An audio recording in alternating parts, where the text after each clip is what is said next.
It's 5:30, and I'm going to call the meeting to order, so if we could all stand for the Pledge of Allegiance. I pledge allegiance to the flag of the United States of America and to the republic for which it stands, one nation, under God, indivisible, with liberty and justice for all.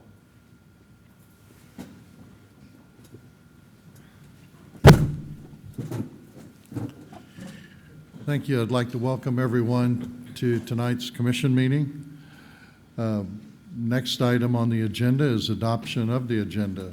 Commissioners, have you had a chance to review the agenda, and do you have any additions or modifications to the agenda? Yes, I have, and I do not have any amendments. Okay. I have also, Mayor, and I do not have any amendments. Okay, with that, then I'll entertain a motion. I make a motion that we adopt the agenda. I second it. We have a motion and a second. All in favor signify by saying aye. Aye. Motion carried. Next on the agenda is presentations. At this time, I'll ask Chief Harrison to come forward.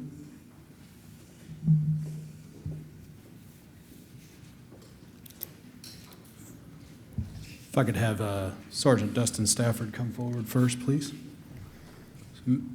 Mayor, I'm pleased to inform the commission and the community that Sergeant Dustin Stafford has been recognized with the Friends of Education Award from the Independence chapter of the National Education Association. And some of the highlights of why he was nominated for that award are his passion for students, staff, and service to his community, his strength reaching students that are troubled or difficult to engage, his ability to tackle many difficult situations head on with wisdom and creativity. It's enjoyable to be in his presence, and he often interjects humor into his presentations and interaction with kids and staff. He started the guitar club here at the Independence High School, which he does on his own time as a volunteer. He started the Safe Club, or Seat Belts Are for Everyone, a safe driving program that's in 2 or 3 states now, that started here in Kansas. When he is at the schools, he promotes a positive connection between the police and students. And the nominator said that she has seen him be patient and wise when students ask him difficult or unexpected questions, and he has stamina and energy to pursue new horizons in a very challenging field of education and law enforcement. And that comes from the nomination letter. And so if you'll just get a picture of the award here. And if I could have you gentlemen come forward.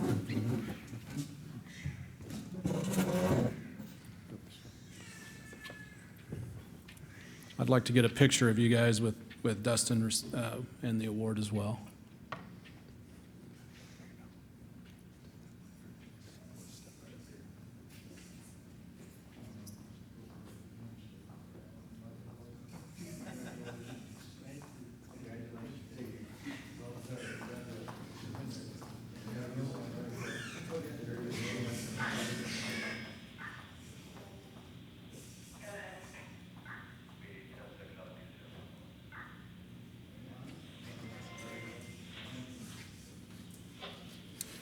And if I could have Officer Bowers, Officer Anderson, and Officer Lupartis step forward, please.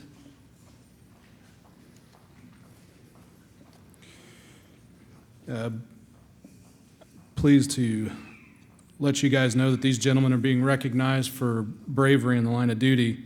On 1/26 of this year, at 10:45 p.m., these 3 officers were dispatched to the 800 block of West Main because a victim of domestic aggravated battery believed the suspect had returned to her residence. On arrival, the officers found the suspect hiding in the area and engaged him in a foot pursuit.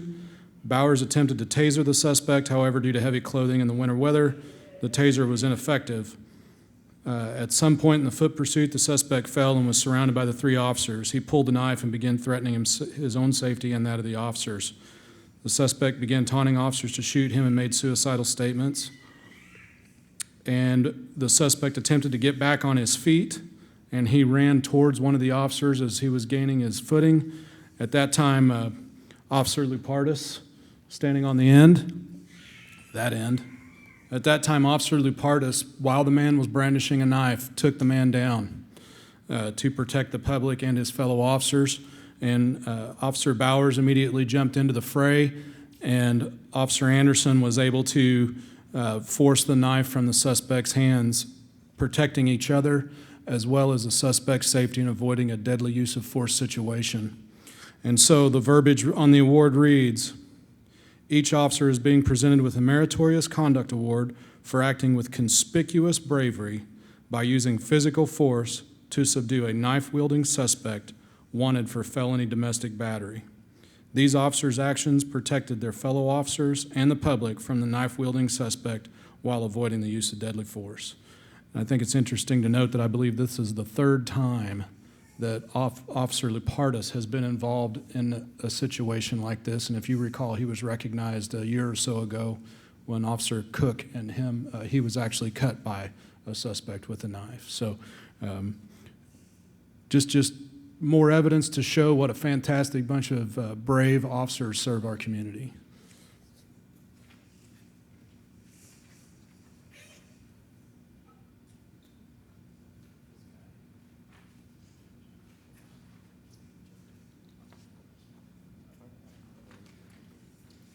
So if I could get you gentlemen to come forward, have a picture with the officers.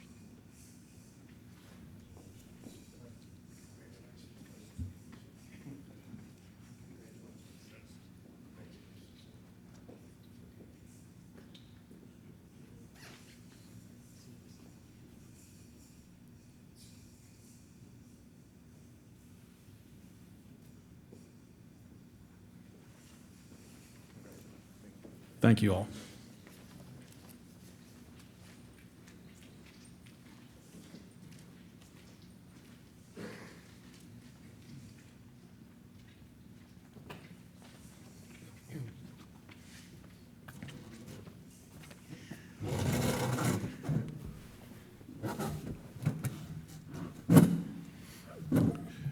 That's outstanding. Love to see presentations like this recognizing the service of our employees and the dedication to each other, both trying to reach our youth and then looking out for each other and the concerns of the citizens too. Thank you, officers. We really appreciate all you do for the citizens of Independence. The next item under presentations is a presentation of the Independence Public Library budget. Tom Sewell from the library is supposed to be on the line. So Tom, are you there? Yes, Kelly, I'm here, and I wanted to thank the commissioners for allowing us to, the library, to present this budget for the 2021 year. I don't have a whole lot to include here other than the library board is not requesting any mill levy increase or any additional funding. And I'm just here mainly to answer any questions the commissioners might have about the budget and to formally present it to the city for approval.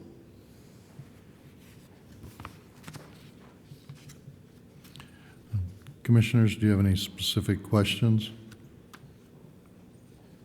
You might give us the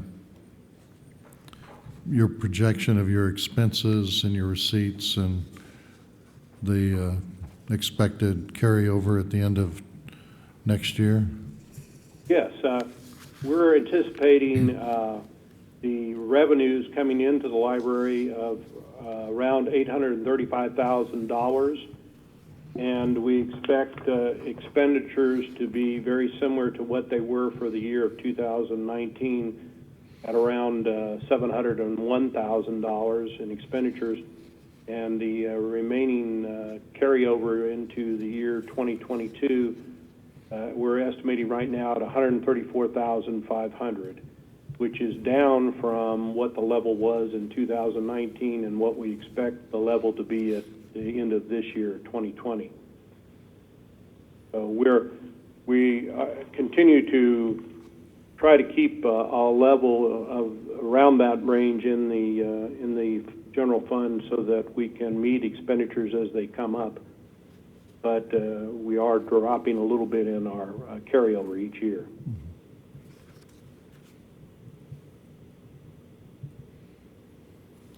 So, commissioners?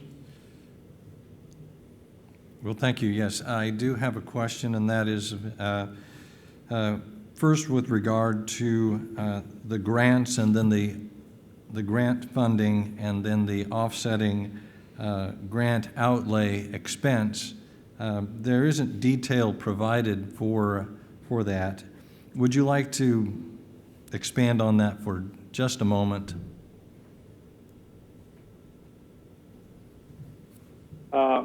I don't believe I have that information in front of me right now. I'm not sure I could add much there. If Jerry Hopkins, the librarian, is on the line, she might be able to fill you in on that, but I don't have any information right now available. I can get back to you.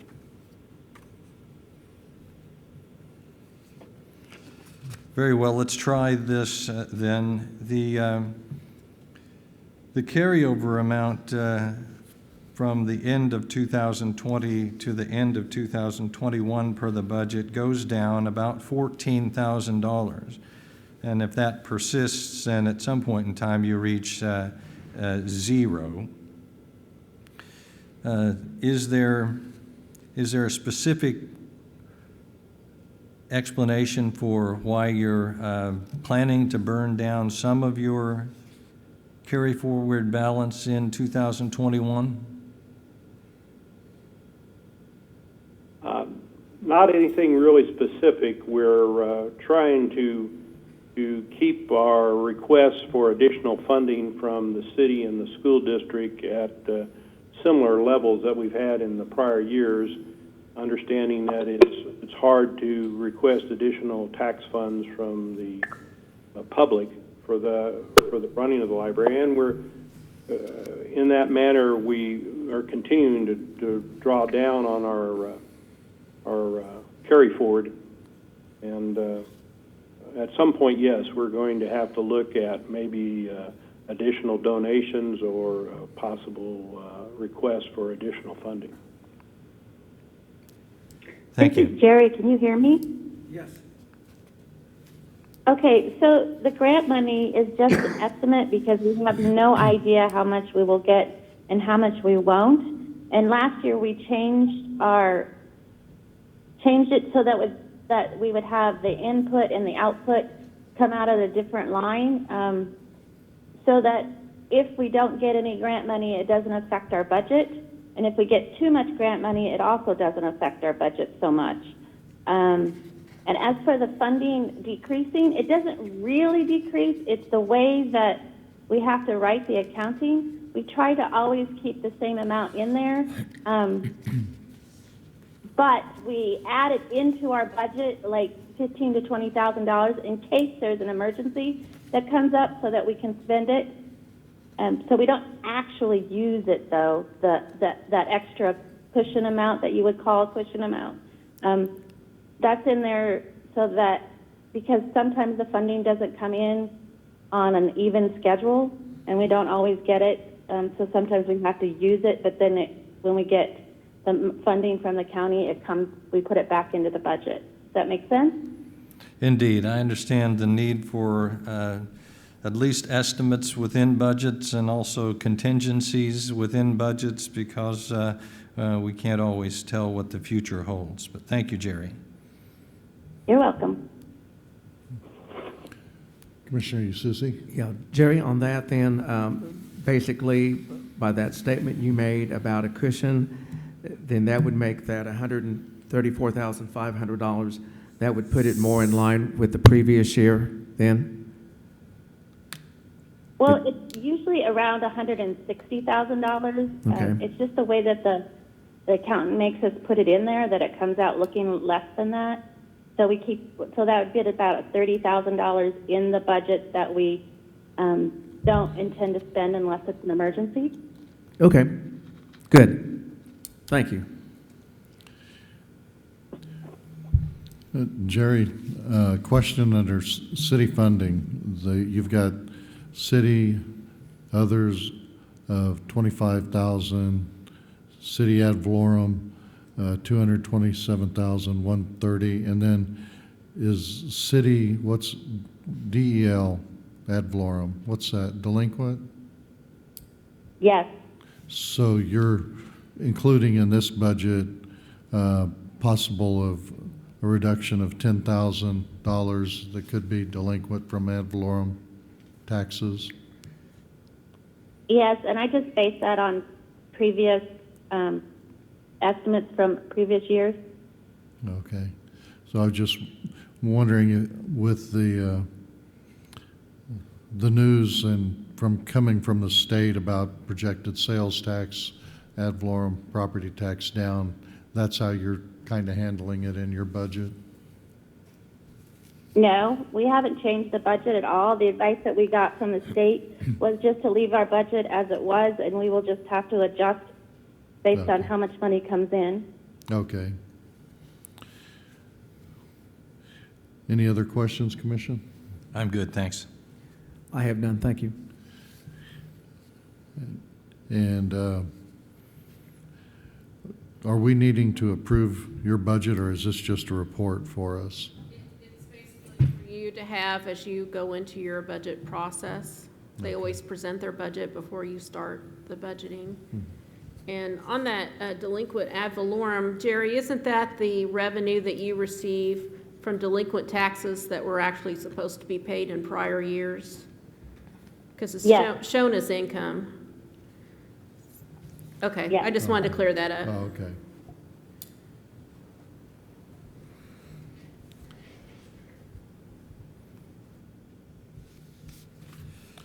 Okay, well, if there's no other question, really appreciate you joining us tonight through the telephone system, and we're always proud of our library. It's quite active and really reaching a lot of the citizens, providing a great service, and thank you for your dedication and your time. Thanks for inviting us and looking it over. Okay, next item is a public hearing.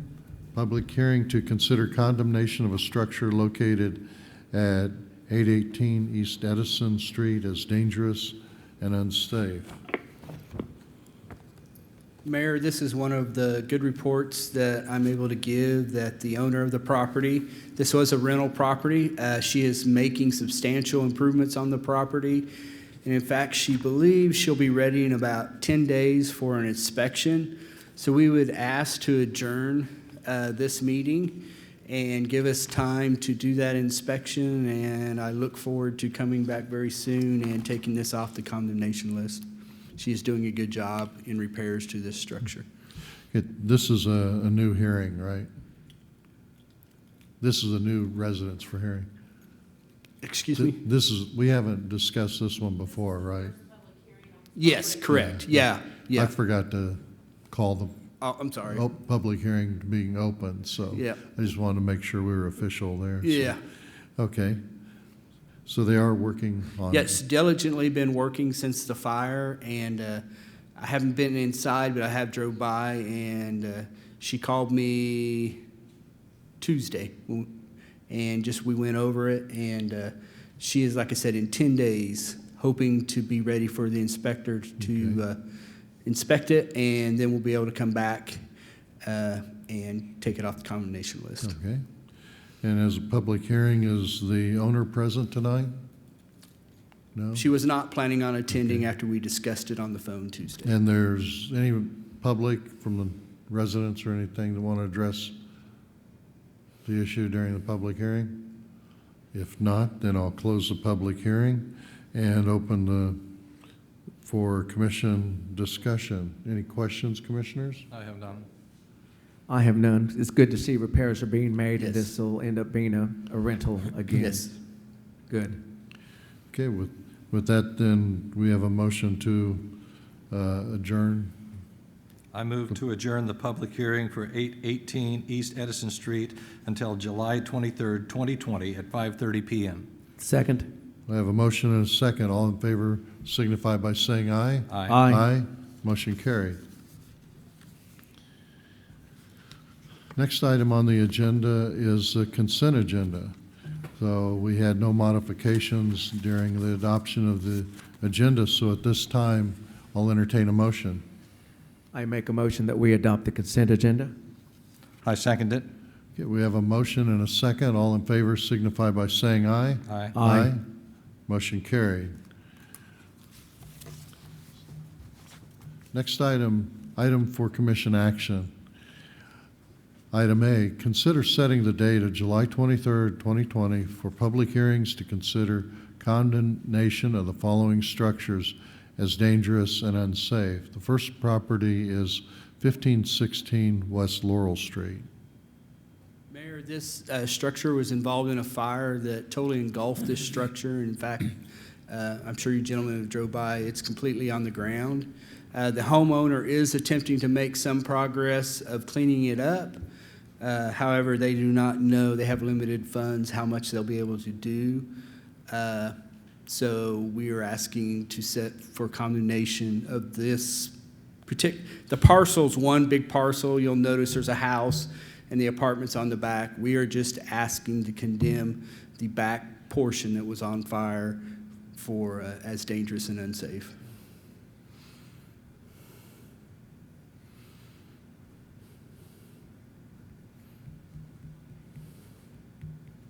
Okay. Commissioners have any questions? I do not. I do not. Okay, if there's no questions, then I'll entertain a motion. I move to set the date of July 23rd, 2020 at 5:30 PM for a public hearing to consider condemnation of the back residential structure of 1516 West Laurel Street. Second. We have a motion and a second. All in favor signify by saying aye. Aye. Aye. Motion carried. Next property is 2009 and a half North Penn Avenue. Mayor, this is a block building that sits behind Express up by Ascension Health Fitness Center. This sustained a fire in the south where those double doors are in the picture. That is a large bedroom that caught on fire. It basically smothered itself out, but it created such heat, totally destroyed that bedroom and caused extensive heat damage throughout the house. So it's basically going to be a total gut job to repair, but structurally it is good.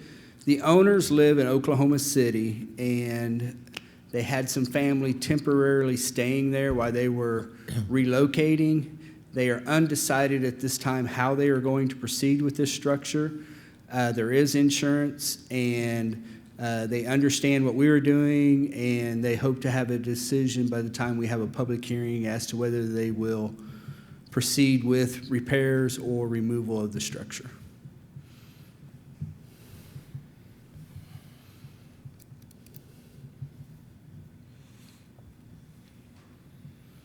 So currently, the building is structurally sound. We don't have to worry about any No, it is, yeah, partial it's a, collapse or it's a everything. structurally sound block building, but it's just inside extensive heat damage.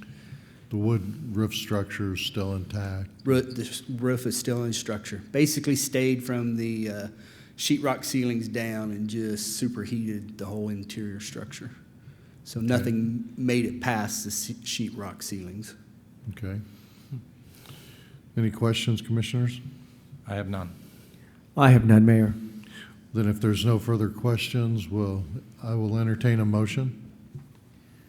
I make a motion, I move to set the date of July 23rd, 2020 at 5:30 PM for a public hearing to consider condemnation of the back residential structure of 2009 and a half North Penn Avenue.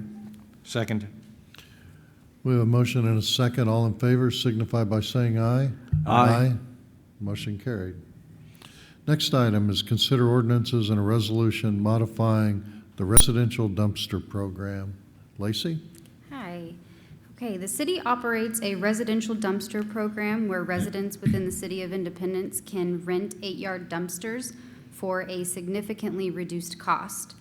The city would like to simplify the rental process and increase the cost of the program to $75 to be more in line with the cost to the city to operate this service. So the proposed changes, previously it was limited to one rental per year at $40 to residents or tenants. And landlords paid a increased cost of $150 for their rental. And the simplification is we're taking away that one-time limitation and opening it up to all residential customers at a cost of $75 per rental.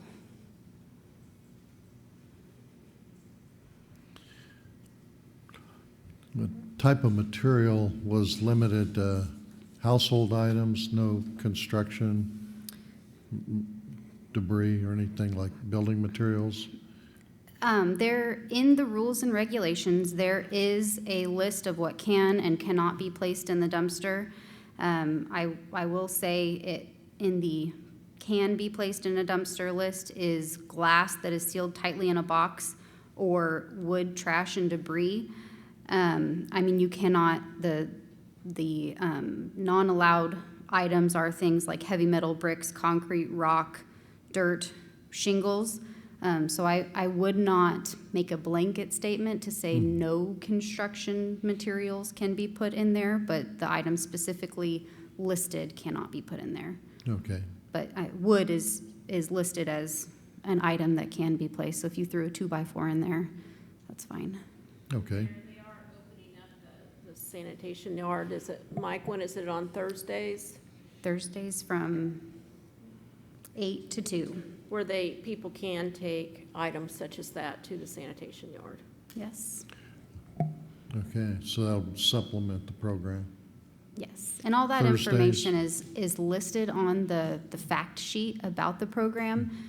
It has the sanitation yard hours where it is open to the public. It has contact information, and it also has information on where to take your household hazardous waste as well. Okay, good. I thought the mayor was going to ask you where in the items of approved or unapproved items does a piece of sheetrock fall? I would say approved, is that correct? Yeah. Okay. So interior demolition is probably going to be okay, but you can't demolish your roof shingles that are asphalt and And perhaps heavy other- things that, because we pay per ton, so. Indeed.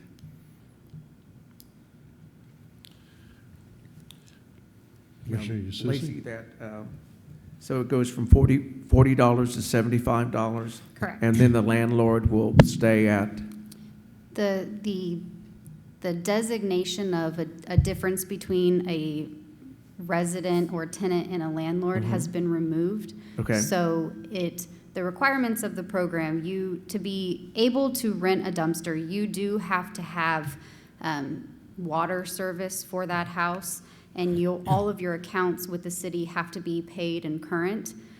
So you can't have any outstanding debt with the city, but if a landlord wanted to rent a dumpster for a house that they had utilities on in their name, that would be fine. We would charge them the same price as we would if a tenant had called and requested that dumpster for the house. okay, all right, good. And that, is that June the 1st, that Yes, starts June 1st. the sanitation on recycled Tuesdays, and now Thursdays, the citizens will be able to take the large household items and those things at that point, starting on June the 1st? Yes. On Tuesdays and Thursdays from, So Tuesdays from 11 to 1, Thursdays from 8 to 2, and then the first Saturday of each month from 8 to noon. And the Tuesday and the Saturday times are also the times that it's open and available for recycling. okay, This seems like a very good convenience for a resident who wants to do a significant cleanup, because I believe the $75 charge not only includes the rental of the dumpster, but also pickup and drop-off Yes. services. Yes, and we also tried to be as clear and give as much information up front as we can. So we put in a drop-off and pickup schedule in the documentation as well. So there's an expectation, and residents will know when it's going to be put in place and when it's going to be taken off of their property as well. seems to me that it's still an exceptional value. Absolutely. And in the convenience, if you're doing a small project around the house, let alone the children moving out, it seems like they always leave little things behind.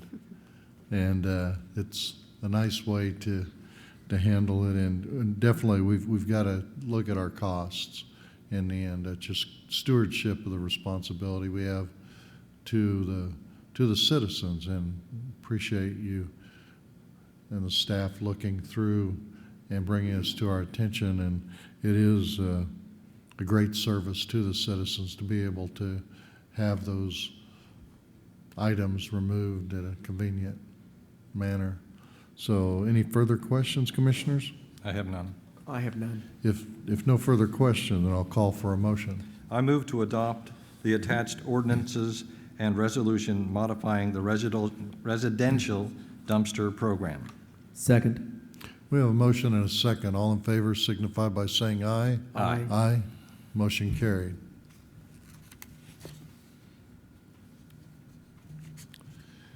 Next item on the agenda is consider a request from Montgomery County to allow work on city property to relocate the entrance to the ball fields on South 10th Street, 180 feet south. Kelly? Mayor, I was contacted from Jim Wright with the county, and this is a project they're doing for safety due to a narrow turn lane. They're trying to improve that, and in doing so, they need to move this entrance. So in order to do work on city property, they need the city's permission. We also will have them fill out a right-of-way permit with this, but since they are relocating the drive, it is something I felt that we needed a commission approval on.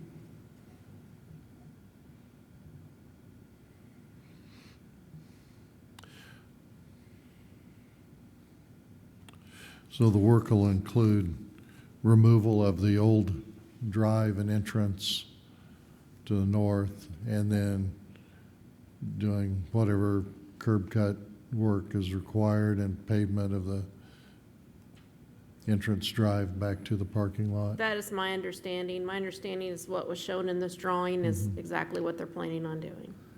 That's what he submitted to me. And that was in your packets as well.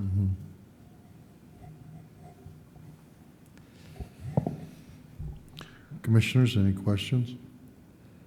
Have we, has someone from the city stepped this off or looked at this from the perspective of safety and, traffic flow and sight lines and those kinds of things that could comment on whether this is a good design? I believe he talked to David and Mike, last year? This has been an ongoing project. David or Mike, can you comment on that? Yes, the county approached us last year. This was designed for that safety. Where it currently is, it's down below the hill, and it's right by the railroad tracks, and it's dangerous, and therefore they're moving it up to where the person coming out can see back and forth. And we've been aware of it for about a year, and we gave our blessings. And they were doing it mainly for the college and all the kids that are going in and out of there, trying to improve the safety there for them. Good. So. Thank you. Yeah, I've been through that ballpark many a time. That's a narrow turn to try to come out and exit, so that's a good plan. And if I understand right, will all be at the expense of the county and will not be at any cost to the city of Independence. So that's a plus. That's good, too.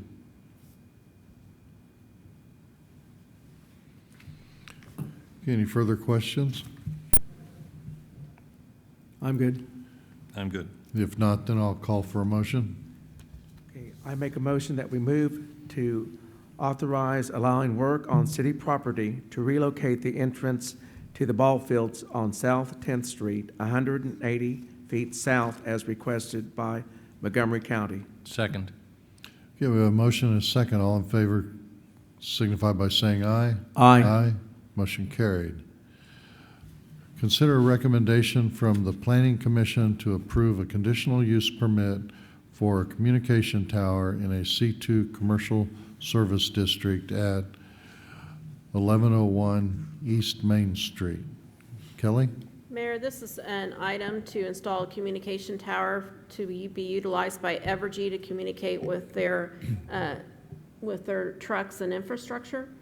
And it did go to the Planning Commission, and they did recommend approving it. I have several drawings. If there's anything you would like to see, they were also included in your packet for your information. And the conditional use permit that was approved had the following conditions that's shown on the screen that is also included in your packet and in the resolution that we are asking you to adopt. And I believe we do have the applicant on the phone line if you have any specific questions.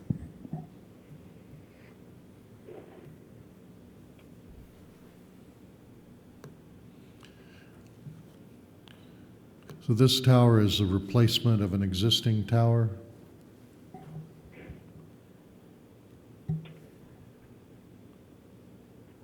Hi, sorry about that. I was speaking to the mute. Yes, this is Joseph Moore with Selective Site Consultants. This tower would be a replacement of an existing tower. The existing tower is a thin tower that's attached to the back side of the building. This would be a structural replacement so that they could utilize the microwave dish to speak to their other facilities, and would essentially move it from the backside to the alternate side so they could have better connection to their equipment within the building.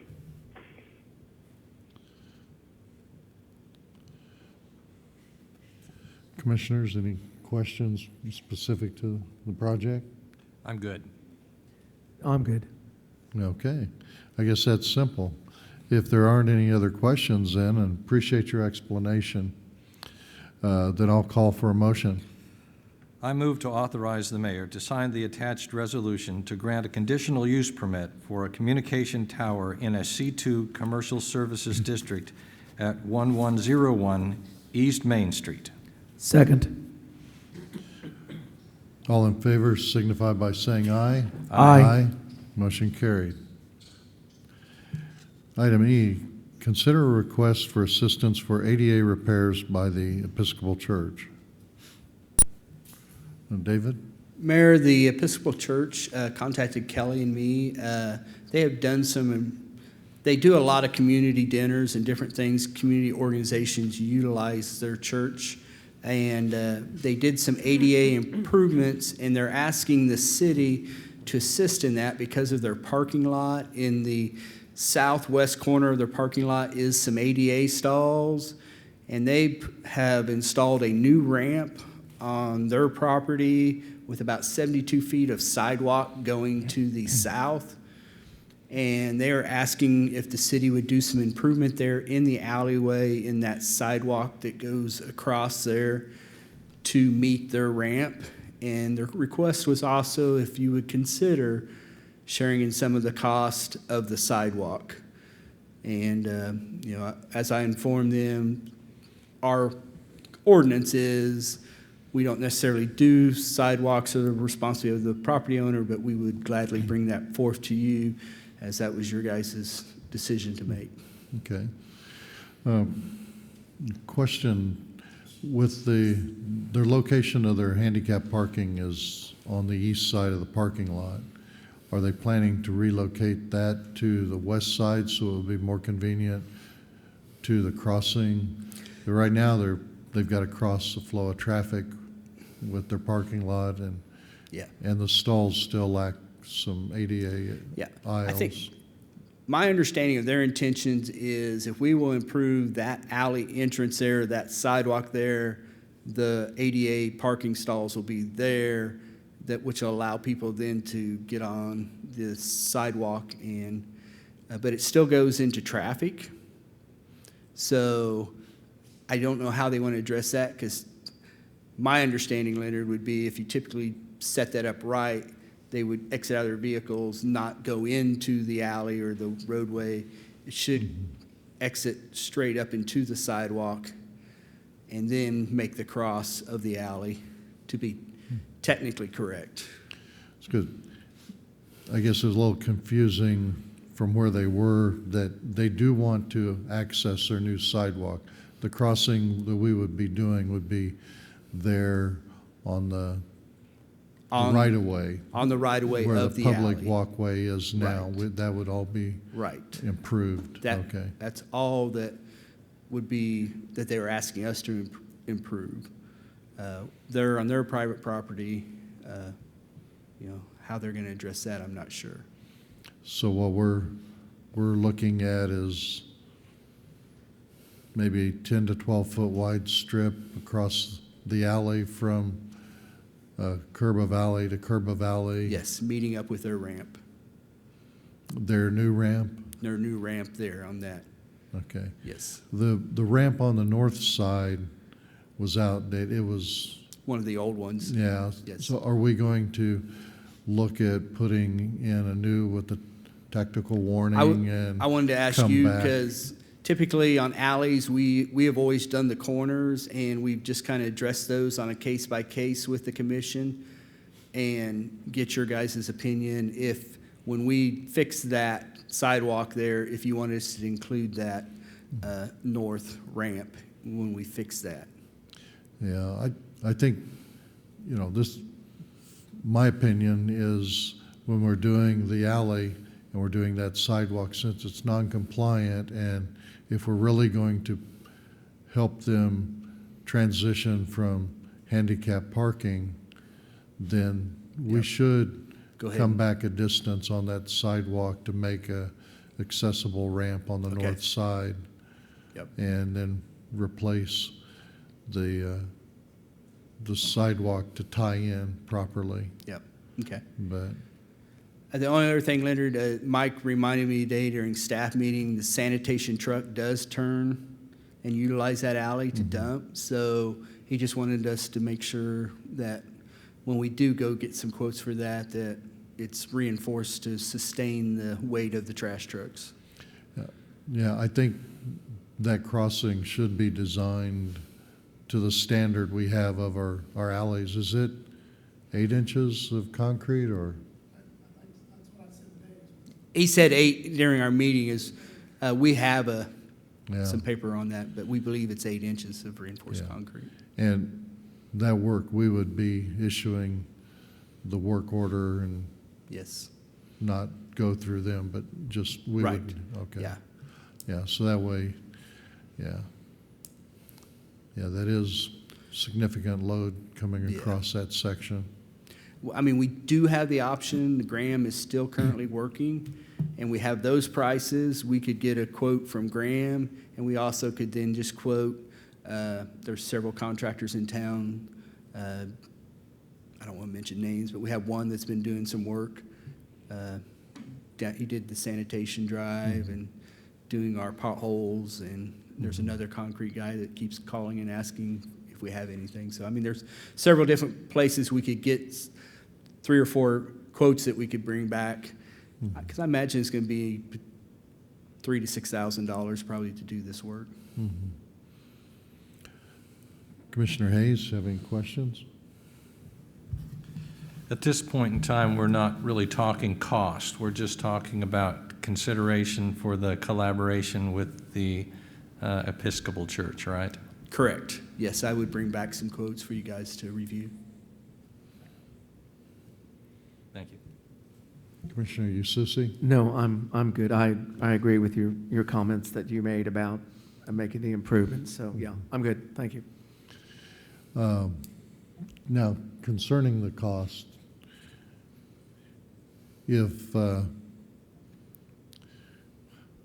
looking at the possibility, then we might look at all options of a change order onto the ADA, and then also getting A couple quotes. additional Yep, quotes too, just so we get the best best of deal. Yeah.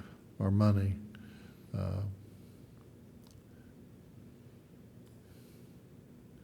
Yeah. Okay. Yeah, we'll just, all we're gonna do, we're not gonna deal with any of the ADA in the parking lot, just strictly. Yeah, that's their Private parking property lot, and private theirs. property. Okay. Yes. So that gives you enough direction Yes. for the ADA crossing or the repair of the alley. Now, the second question Correct. was our willingness to participate in cost sharing for the portion of sidewalk that has already been replaced south of the alley. Commissioners?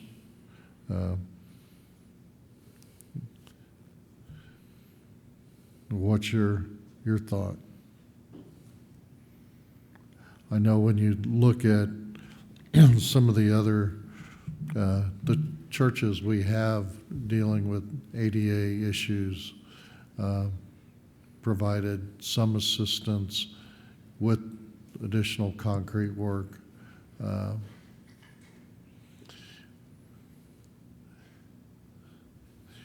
Let's see, You know, we're doing the one right now, Leonard, Mayor, excuse me, on Irving, and we're doing the sidewalk, but he's paying for when we came onto his private property. So on that, there's an example where we did the curb ramp and the sidewalk, but then we did at his expense to help tie it all in, everything on his property.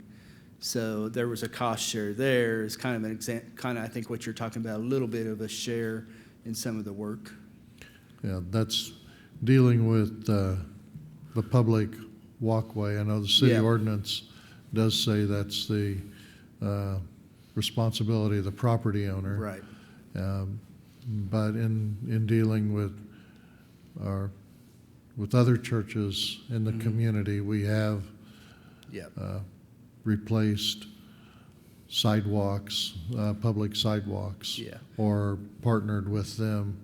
In this case, I think the RCA mentioned that they had received a grant for half of it, and they were questioning whether the city would be able to assist in the other half. So commissioners, that's a little background of some other projects I thought maybe would be pertinent for your decisions. So Commissioner Ususi? I think the church on Irving, did they not, it's been quite a while ago, but didn't they put up $5,000 toward the cost? Yes, that's correct. of that. Isn't that correct, Lacey? That's yes. Okay, Yeah. so, anyway, that gives us some background and the commitment that the church made on Irving, and they're working on that now, so. Okay. We made allowances in the past, so I would be comfortable. Commissioner Hayes? Well, there are advantages, of course, to collaboration of this nature so that you don't have to have one crew come in and do some concrete, stop, tear down, move off, and another crew show up at some future time and do the same thing. So by adding the two projects together, there are some economies that can be realized if you quote them in together, I guess is what I'm looking for. Do we have some kind of, other than the Irving Street Church, are there any other precedents that are, that you can share with regard to cost sharing for projects of this nature?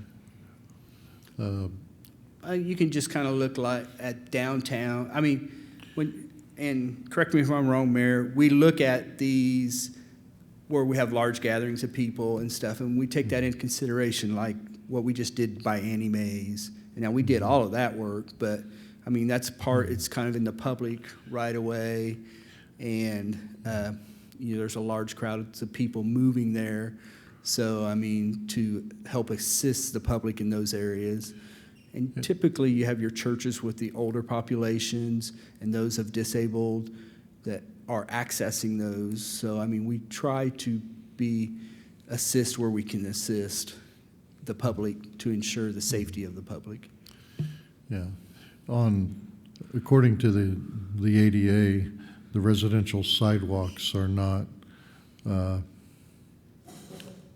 required other than curb ramps where we do modify a new street or resurface a street. The sidewalks are not an accessible route that we're required to. We always can do more than what the ADA, and I think in the case of the church on Irving Street, we provided ramps at the corner and then public walk, and then they handled the entrance, new entrance into the church on South 17th. I think it's a Church of God. Yeah. We did the ramps there, but also replaced some public way sidewalks. The Lutheran Church, the Baptist Church. We're getting ready to do over on Pine, I cannot think of the church's name, but Place yes, Temple. we're going to be doing Yeah. some work there. So, you know, in the cases of the churches, we have assisted some in the past with the public sidewalks there. So we wouldn't be setting a precedent. We would be really following a precedent to aid the churches that we've had in the past. Yeah. So, and it looks like our share would be if $1,713 from ADA. Is that about right? Yes. So,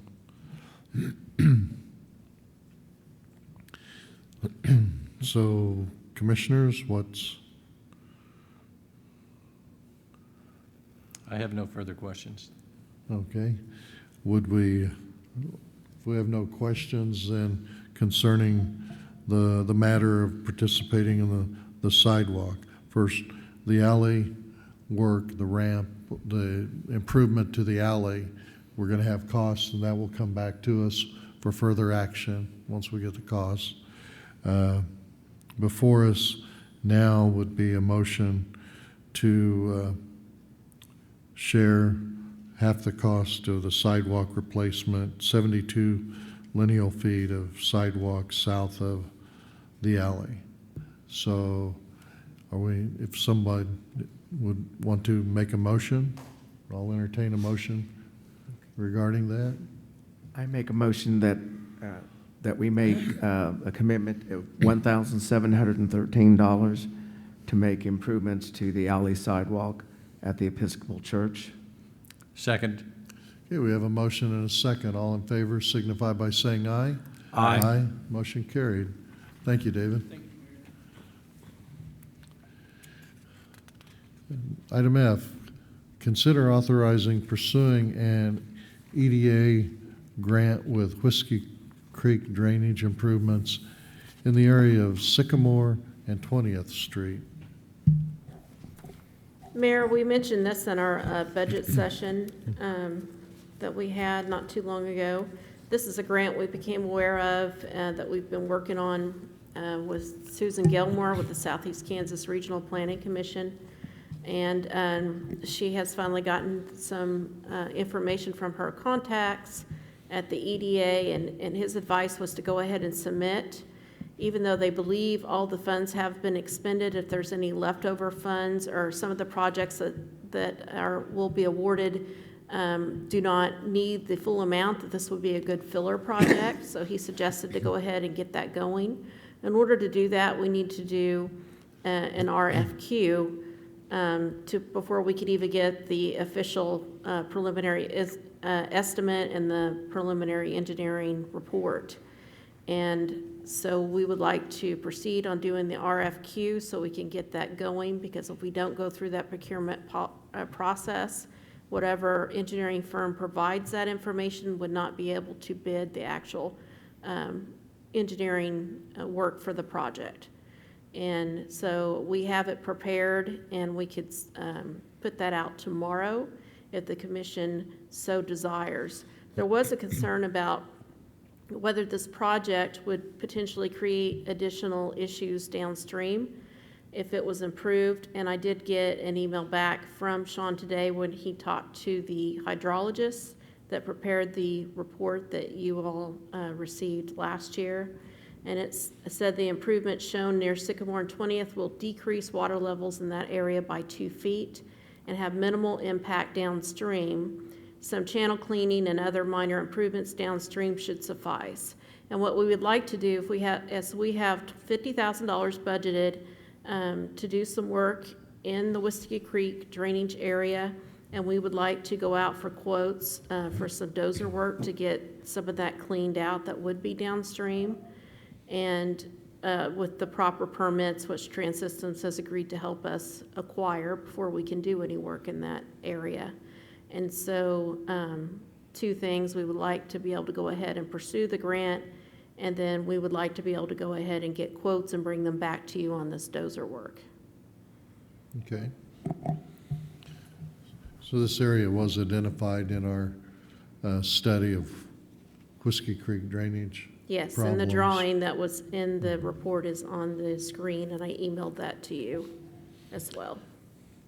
And with this drainage, it would include partial closure of, I don't see the name of the street. He actually told me to add a note on there that they may do this without closing the road and putting a box culvert in instead of closing the road. Oh, okay. So that was what they came up with in the hydrology report, but Sean wanted me to note that, so there was a note on the side of it.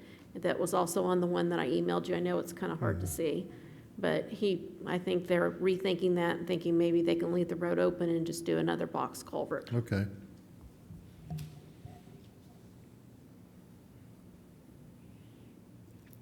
Questions concerning the grant, commissioners?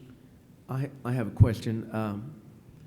You said that the grant money may have already been allocated, but if there's money left over, we may possibly get some of that money. If that's the case, would there be a possibility of this grant money coming available next year, or this was just a one-time? Well, they're doing a round of awards in May, I believe, and Lacey was on the call with me. She can correct me if I'm wrong. And then they're going to do another one in October. So they think they pretty well got everything allocated for May, and they've already got some things going on for the other grant round, but they think that this, he just thought it could be a filler, and he said if we get it in the next 30 days, it gets it in the queue. And he made it sound like we would have a better chance to get the funding if we went ahead and submitted it now. Okay. And this is basically crosses behind Catalytic Industries? Yes, we And would have to acquire some property, which is, generally, that's on the city to pay for that portion in these grants. But we would need to work with them to get some property so that we could, or at least an easement, so that we could do some of this drainage work. But that property is not, the part where the drainage is shown on the map is not being utilized by them, and it would help protect their facility. But we Yeah. have not approached them at this time. Okay, that's pretty much right out their back door, and that replaces some of the old tile, if I remember looking at that in the past, where it's kind of, that channel narrows, and that tiling back there is kind of, most of it's missing, there's not much left of it, and it's where it crosses under Sycamore Street, so that would be a good improvement. And if it decreases levels by 2 feet in that area, and that would allow for the capacity of more water that's coming up from up above to channel through that faster, especially if we've maintained our culverts and our drains and everything clear to where water can move through faster. So hopefully we can get the money. That'd be a nice way. And being we've had a study done on it, it will show people that we're doing something with the Yes, study we're other than trying. just having a study and putting it back on the shelf. So And this particular program is geared for assisting businesses. So that's why it's this area that we would apply for, because it would impact those businesses and help protect them from flooding. okay, thank you, Kelly. Commissioner Hayes, questions? I have no questions. I think this is a good start. Yeah, along with the industry, that's what economic development money ties to the industry in that area, and there is issues with the drainage there. So this is good timing for our study and moving forward with improvement of Whiskey Creek. So,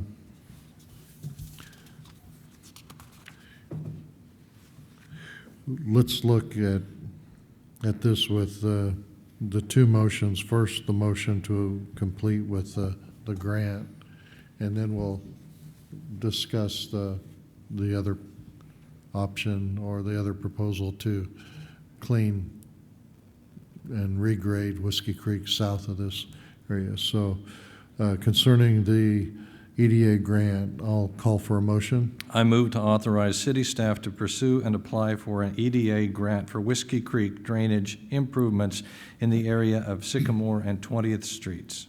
Second. We have a motion and a second. All in favor signify by saying aye. Aye. Aye. Motion carried. The second portion of the discussion, Kelly mentioned that in the budget we have the $50,000 allotted for we're clearing and cleaning the creek channel south of this towards city limits.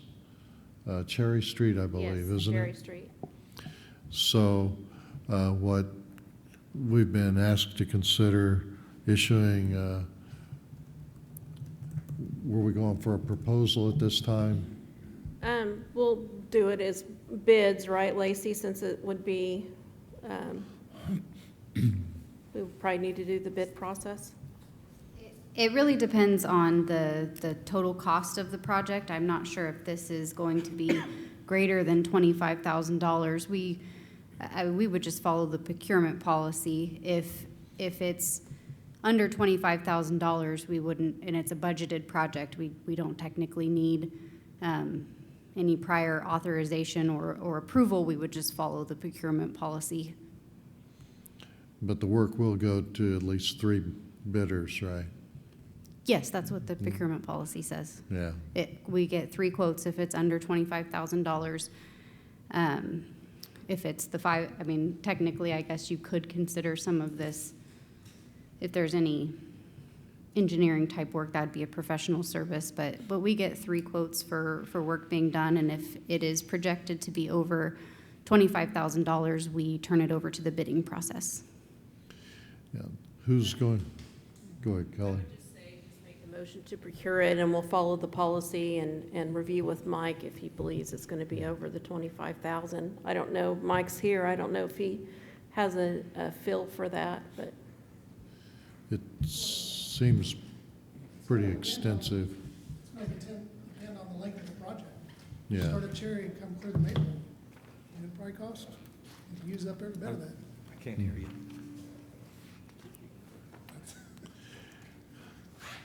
That's what I think. Can you repeat what you Go ahead, said? Rick. They didn't hear you. I said, if you start at Cherry and work your way back to Maple, it'll probably use up every bit of that $50,000. Which is Yeah. where we need to start and come this way. That's what I had wondered, if it's at least a $50,000. At least. So, who's going to help write the request for the proposal? We'll use Trans-Systems to help us develop the scope. They're also helping us with the permitting that's required before we can do any Yeah. work in the drainage way. Okay. They could help determine a rough cost, but Yes. yeah, that much grading and hauling will use all of 50,000. So probably it's kind of a catch-22. Do you start at Cherry and work north and run out of money so you got a gap in there, or do you start at the end of this and work south towards Cherry? Yeah. So that'll be some advice. You could start where this project ends and work your way south, but then you may flood something down south. Yeah. Yeah. Yeah, Yeah, and if we don't do the whole thing, we Yeah. end up flooding the people in the middle. and there's not enough money to do the whole thing anyways. Yeah, yeah. Why don't we do this? If you're gonna have Trans-Systems advise you and work with you, why don't you come back Okay. at a later meeting with information on what the cost would be to do the whole thing. 'Cause I think, Commissioners, if we don't look at a complete connection, we're gonna run into problems. So if we knew the total cost to do from where this work ends to Cherry Street, then, maybe it'd be advantageous to modify some other projects to complete that and put off a road improvement or something so that we can do a complete. But I think maybe, my opinion is if we would get all that information and then authorize Okay, we'll do that. for Commissioners. Agreed. I agree. Yeah. Okay. Let's do it all. Okay, thank you.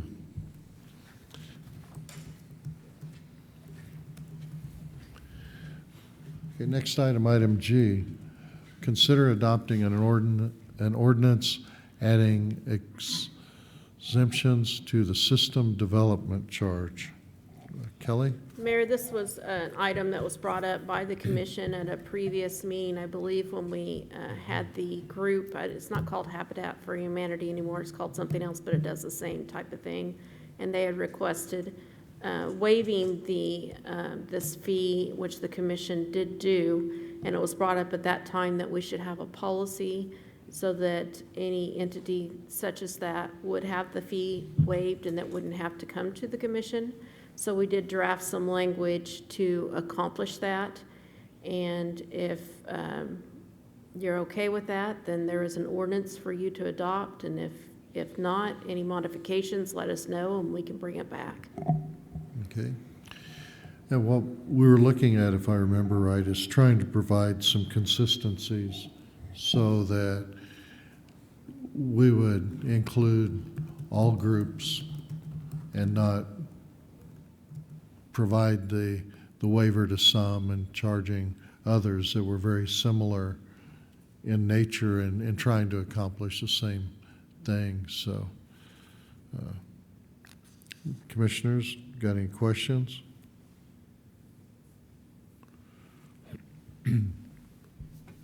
Commissioner Hayes? I like the nature of this ordinance because it encourages the type of activity by nonprofits that seem to benefit the disadvantaged in our community. And so those people who are least capable of doing this type of work are the ones who are being granted the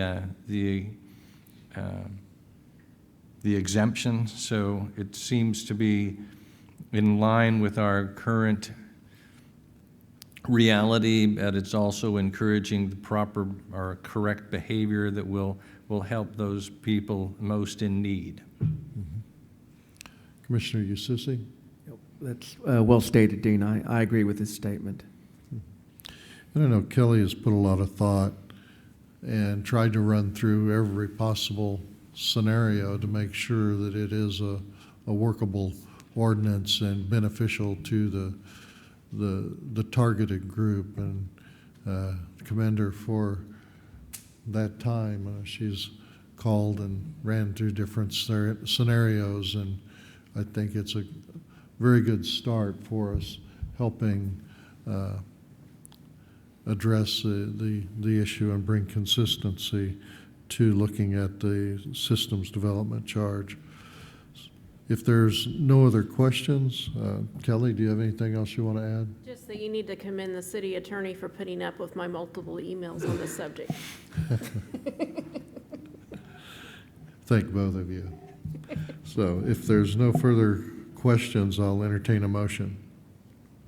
I make a motion that we move to authorize the mayor to sign the ordinance adding exemptions to the systems development charge. Second. We have a motion and a second. All in favor signify by saying aye. Aye. Aye. Motion carried. Next item, discussions. A discussion regarding scheduling a special meeting to discuss expanding the sale of retail of cereal malt beverages and alcoholic liquor on Sundays. We received information that we had requested at our last commission meeting. I believe it was 2 weeks ago. One of the things we talked about is having the information and then considering having a public forum that would allow the retail owners to come and discuss with the commission, as well as open for public discussion to look at all avenues. With the information that we received, commissioners, do you have any further questions that you would like to get additional information on? No, the only comment I would like to make from the previous meeting, I guess the leakage, it was determined that it could have occurred anytime during that week. It didn't necessarily indicate it was Saturday, Sunday, whatever day. It was just leakage that occurred during that time frame. And I think that's the one question I was trying to determine, whether they could specify they could show on a specific days that this was happening, and that kind of answered my question that I had. And I've looked at the documents that that Trish and Kelly have sent me.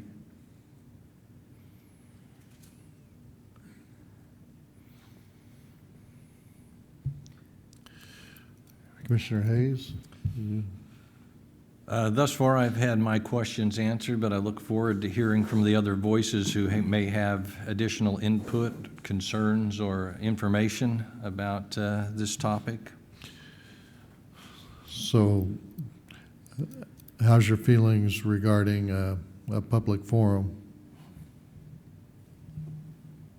Proceed with looking at a date? That's what I would suggest. Okay. Yeah, I'm Commissioner good. Eustace? Okay, great. Then, for now,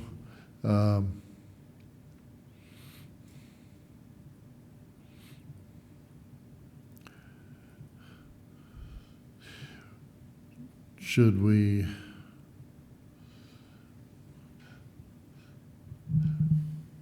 we've got two other items to discuss. Why don't we go ahead and look at those, and maybe then we've got some topics coming up that we could group it with a couple other items and determine the date. Then we can get some options and come back. Okay, great. Okay. The next item on the agenda, item B, discussion regarding scheduling a special meeting to discuss renewing the special use sales tax. And Mayor, I did speak to Chuck Goad, who stated that he would help facilitate a brainstorming session on that, if you would like. Several years ago, he did do a strategic planning session with the city, and he's a very good facilitator, and he has offered to do that for the city. That might get some ideas of different things the sales tax could be used for. And once those thoughts of what you want to use it for are defined, we can get that to bond council so that they can craft the ballot language. But the first step is we need to know what you want to use the sales tax for. So our suggestion is we allow Chuck to facilitate that brainstorming session to get that conversation started. Commissioners? I think that's a great idea. There's a lot that can be done within a brainstorming session that is expansive, and it will create a list of some consequence, I would guess. At some point in time, we would have to narrow that to our target projects for this this round of consideration. So within that, it sounds like maybe there's a multiple meeting, needed there, or more than one meeting where one would generate ideas and then one would screen those ideas down to a final selection. Yeah. And he suggested He would like to do a morning session to start, because it's mornings, it's easier for him to do mornings than other times during the day. And so if there was a time we could schedule a morning session and just run it however long it needs to go, and then you can schedule another one as needed, it might be a start. Well, indeed, the sooner the better. This is a big question, but it's very, very important to the future of Independence. Yes, it is. I know Lacey's done some preliminary work on looking at how our last special use sales tax was used, numbers. There's some givens we're going to have to carry forward in dealing with debt reduction for bonds and some areas like that. So, you know, I think you showed our total revenue, and that was through March, was like 14 million. So we've got some figures to start with of knowing what definitely we need to use the money for. Then a rough projection of how much we might see generated by the sales tax, and then that'll allow us to start looking at projects, but we're going to have to then bring dollar values into those projects, different categories. So, you know, we've got a lot of work in a short period of time to generate this, to bring it to a vote, to make sure that we're covering all of our needs. So He did state he would like to do it prior to June 9th, because that's when one of their other programs starts, and he's going to be very busy with that other program for businesses. prior to when?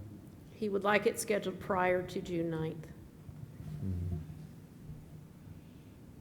In the morning, if possible. So Commissioner you're looking at Eustace? probably next week, if possible.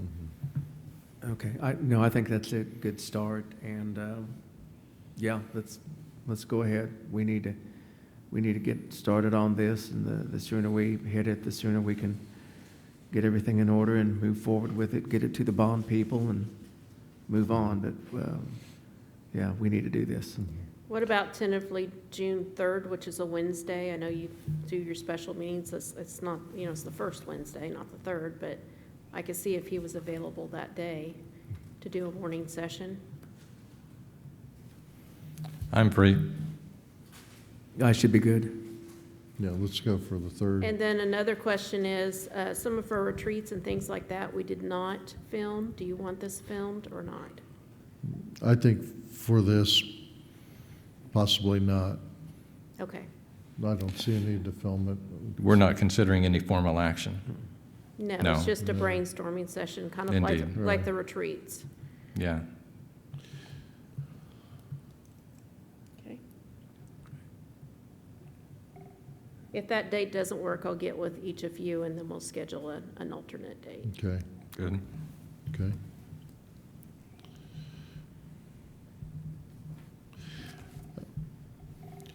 Are we going to look at limiting the time, hour, 2 hours? Or, I mean, I would suggest just doing your starting date and then just however long, as long as it's constricted to the morning. I don't know if you want to limit it or not. You might be on a roll and not want to stop at a certain time. what time are we starting, 9? Whatever you prefer. I would say no Probably later than the- 9. You were thinking what? I would say no later than 9. Yeah, that's what, I didn't know, 8 to 9, but, I think we need to, sometimes they just, if you have all day, if you have 4 hours, you're gonna use 4 hours, Mm-hmm. and it's not always productive, Yeah. that, yeah. If we do not bring in lunch, it will end. Yeah. That's So, why, but well, 9 should give Chuck I'd say 2 to 3 hours should be adequate. After Yes. that, people's energies wane and they are not able to really do the creative work that's needed Right. for this type of session. And I Chuck agree. usually keeps things moving along. If you've worked with him Mm-hmm. previously, he usually keeps it going. So let's plan 9 o'clock from 9 to 11:30 or 12. Okay. Because I will get sometimes, that set up. I think if the brainstorming is to get the ideas out, not to finalize them. We need to get the ideas out Yeah. and then come back to the second meeting and refine. So, okay?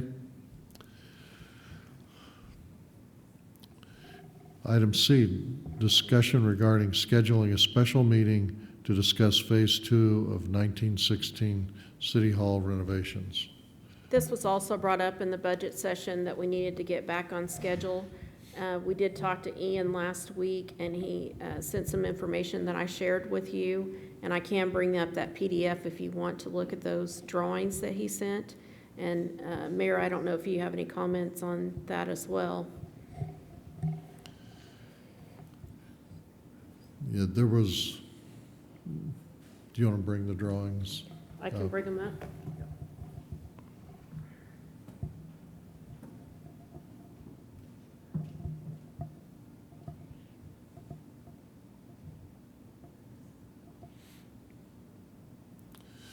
The nature of the discussion began was looking at what had been done in the last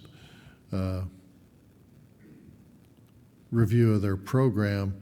It involved an addition on the south and the east that would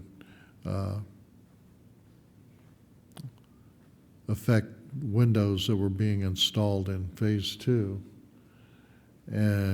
or Phase 1, excuse me. So with our telephone conversation, we were talking about the options and why and what and the effect, and he showed referred to as floor plans that he generated showing a sizable addition south of the building. And one of the concerns that we had prior to the call was the effect of the south facade, you know, the appearance of trying to, you know, it's a dominant elevation when you're going north on 6th. Really, do we want to eliminate all those windows from the facade? And then, you know, we're paying for them now, then we got to get the cost of the installation back.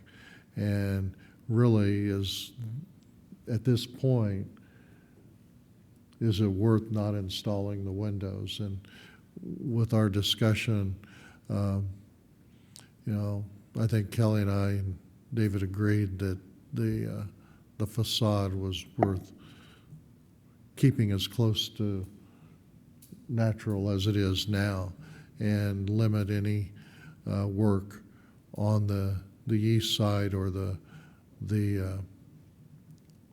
little addition that was a stable. Is that what it was? Yeah, it The was a horse- garage? It was originally the horse stable. Yeah. They had the hay up above. So, you know, what this meeting would do, we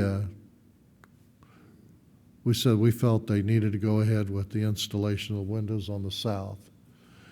The bottom drawing is the east elevation, and there were 5 or 6 windows there that were scheduled to be new. But in his program, it showed that those were, that portion of the apparatus bay could be raised, and his outline shows a 2-story profile of an addition. When we're talking about it, it's like, well, why are we paying a change order for new windows when these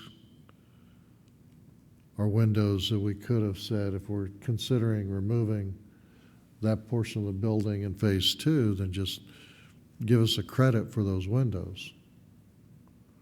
There's nothing special about the rectangular windows that they're have no contributing factor to the appearance of the building. That you could come in phase two if that portion of the building isn't raised and put in new windows, and you'd never know the difference. You could match color, you could match profile, 'cause they don't have the extruded decorative molding that tries to pick up the character of the historic windows. So, you know, it would be better for us, instead of having them laying around in storage, to just give us a credit. They're not manufactured. We've seen the extension of the delivery time, so it is possible to remove those through a change order and delete it. So, you know, this is some things that Ian is working on, but we talked about our phase two meeting that, you know, with the COVID-19, we've seen a change of office practice. We're seeing different scenarios of where the future of office work will go, that we need to sit down and revisit our projection for phase two and see, you know, there's other options for storage, there's other options we have, you know, the circulation throughout the building of the public. So it would be a critical meeting for us to spend time discussing the future function of our spaces and consideration of space requirements, some other options too. So it would be best to have this type as another work session, another brainstorming time that we can sit down and go over what direction we should go for phase two now.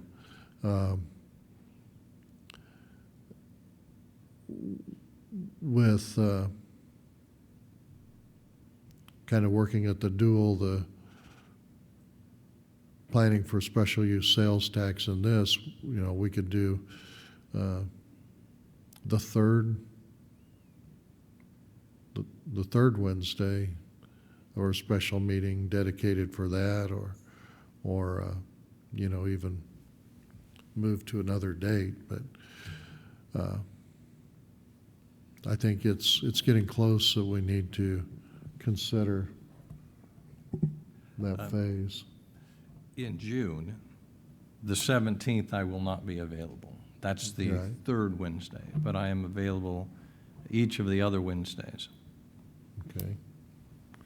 Would that be, Lena, would that be something you would want to move up sooner? Being that the third Wednesday isn't going to work, would that be something you would want to see us move up to maybe the second Wednesday, or just later in the month would that suffice? It could be later in the Okay. month of June.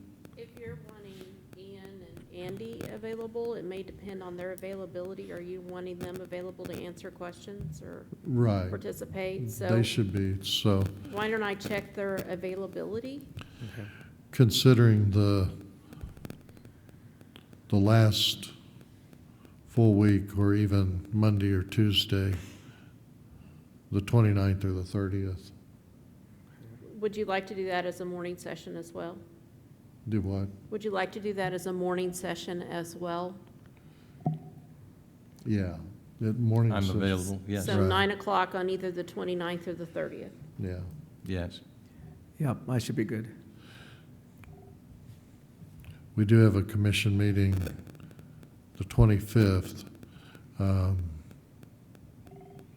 So I don't know, Tuesday or Thursday. Well, that week, you're really busy getting the packet put together and finalizing. A week I- of commission I mean, meeting really pushes you. So, yeah, check for the 29th or 30th then. Okay, if that doesn't work, we can regroup. Right. Yeah. I noticed some of the times that we get our packets that somebody is not working 8 to 5. What's 8 to 5? That's when you could have got done. Oh, Yeah. okay. So, I'll try hard to work on that.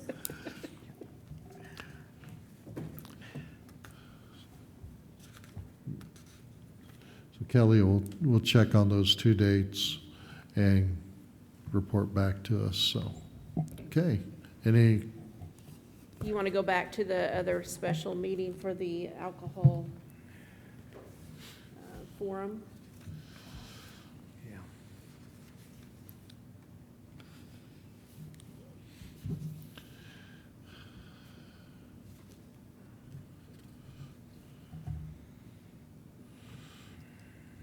I anticipate you'd want to do that one in the evening so you can have as most participation as you can. right, And I would suggest you at least give us 2 weeks' notice so we can have time to notify everyone and put an ad in the paper and let people know about it. right. Well,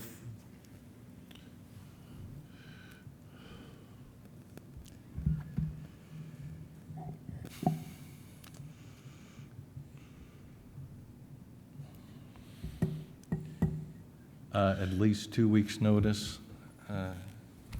2 weeks from today is the, You have The a commission regular meeting on the commission 11th. meeting. Yes, yeah. bless you. Do we want to, the following week does not work for me. would, moving it into July, we've got 2 commission meetings, 2 special meetings.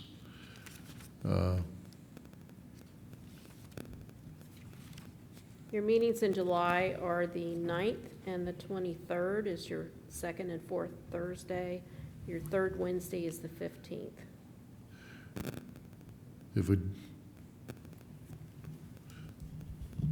the 14th is an off week, and it's a Tuesday evening, the 14th.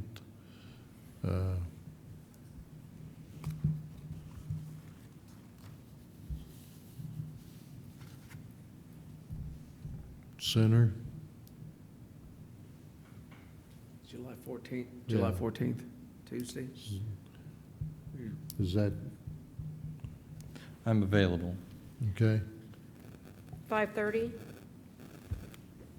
That'd be at 5:30? Or you want to make it just a little bit later in the evening? Yeah, would you want to make it 6? That would work for me, too. Okay. Yeah.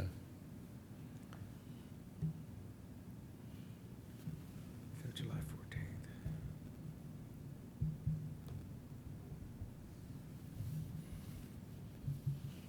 Okay.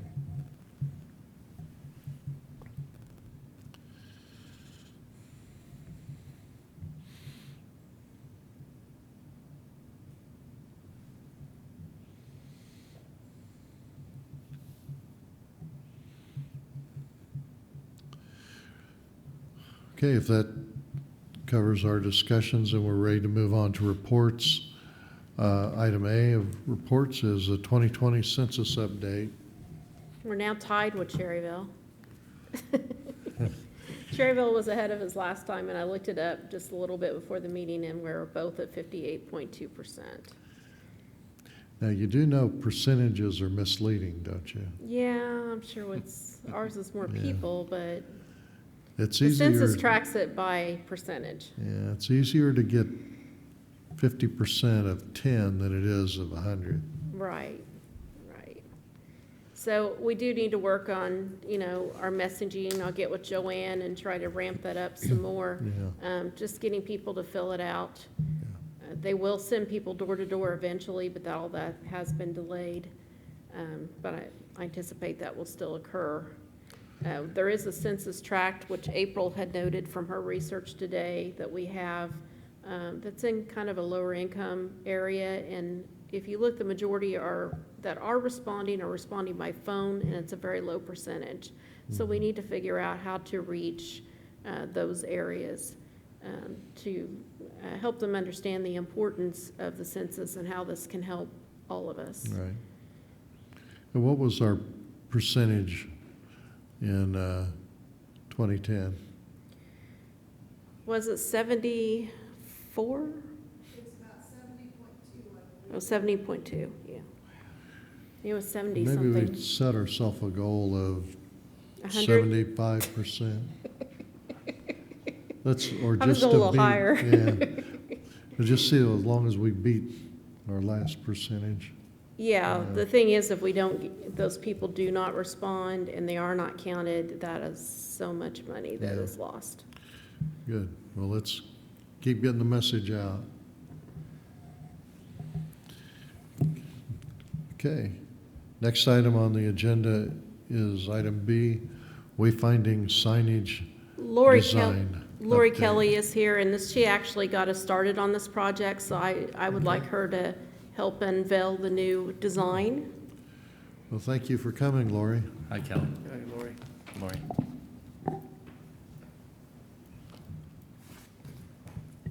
So just a little bit of background for you. Last fall, committee was formed. 9 people serve on that committee. Kelly Pasteur, Tabitha Snodgrass, Barb Burskins, David Cowan, Mike Basur, Lacey Lees, April Nutt, Lisa Wilson, and myself.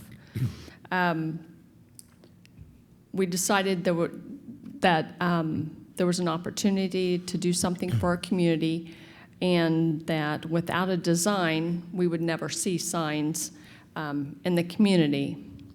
As you can see on the projector, the current sign that we had used is what was designed up there, and the committee was pretty unanimous as far as feeling it didn't represent or didn't feel like what we all thought it could and should, and thought we would put it out for proposals and see if we could get a design that met our individual needs and thoughts.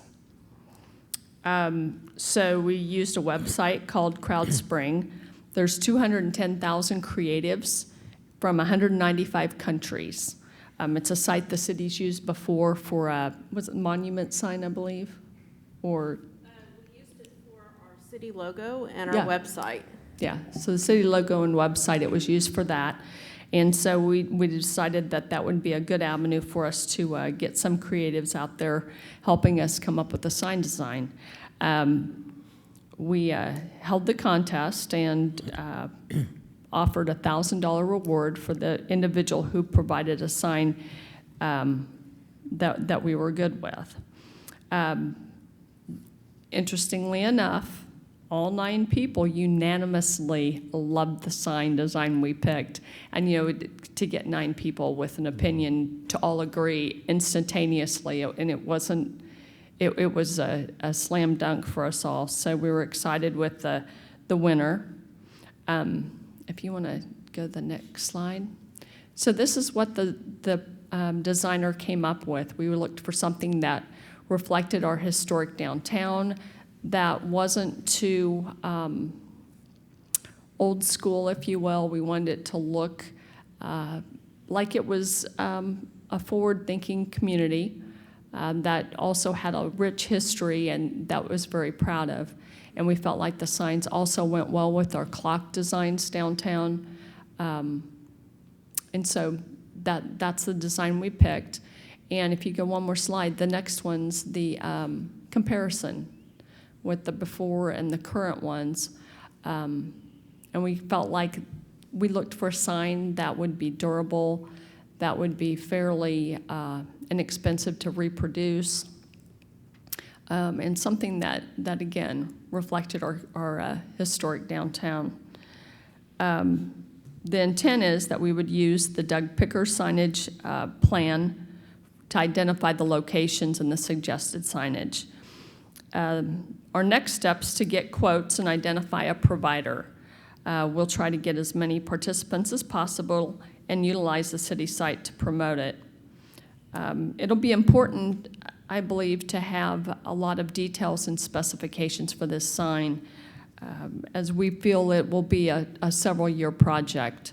We want to be able to have a reliable provider and specifications that are replicable over many years. And also keeping in mind that the end result may vary slightly from the initial design, depending on pricing. If the poles end up being, you know, $3,000 a pole, we may go with a little less expensive one. And our hope is that the city can identify funds to allocate to an annual budget for this kind of signage, for the sign project, and that also local entities might step forward and provide funding or assistance for some of the signs. For example, the hospital. You know, to find our hospital in our community, there's not a lot of good signage, and maybe we can get Labette to do signage to direct us to the hospital, or maybe Four Paws might be able to provide some funding for the signage within the park and zoo. So, and just a side note, I had consulted a professional sign company, given the Pickard plan, and they had given me a sign they had done in the region, and we're optimistic that the pricing that the Pickard plan initially gave us would be considerably higher than what we'll be able to get signs for. So we're kind of optimistic on what the end cost might be for that. But our focus really was just simply for directional signage. There's 22 primary directional signs and 35 secondary. Do you have any questions?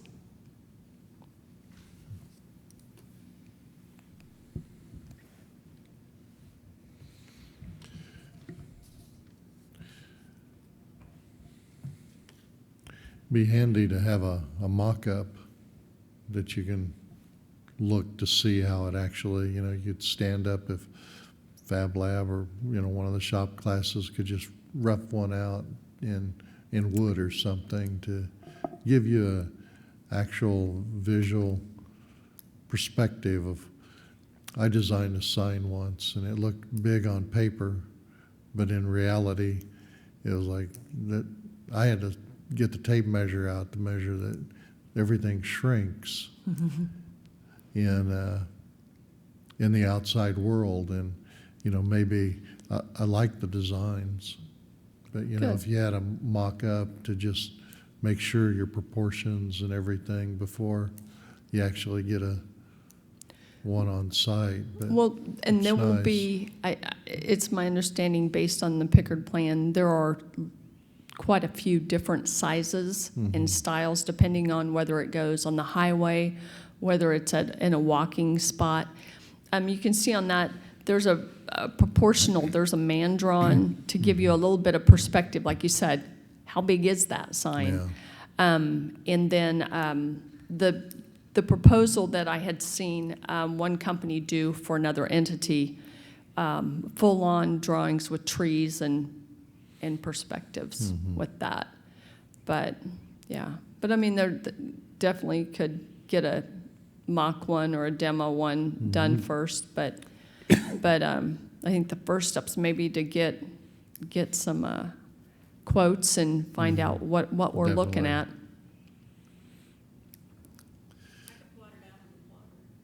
Yeah. Yeah, you could. Yeah. Right. It's not That's 3D, one way. though. Yeah. But it'd give you the relationship of The actually dimensions. how things are. That, you know, it does have that old cast iron street light base element to it, and a lot of character that does tie with our buildings downtown. As part of the contest, we did send them pictures of downtown and of the street lights and the clocks and different things so that they would have something to have an inspiration to match it. And we were really happy with this designer. Laura, you did say that the cost of the pole could be $3,000. No, I'm sorry to misunderstood, I'm sorry. misrepresent that. Our thought was, we'd like a sign that looks like this. Okay. If we go to some sign companies and they go, well, this sign that you came up with, $7,000, because your pole is outrageous, right? Then we may go, okay, we'll go with a simple pole and save $5,000 on every sign, right? Okay. My intent was just to explain that we like that design and that's our goal, but maybe in the end, it might end up being slightly tweaked based Okay. on feedback and pricing. Okay. We could get pricing for installation and also pricing if we installed it, so that we have those two options to choose from. Yeah.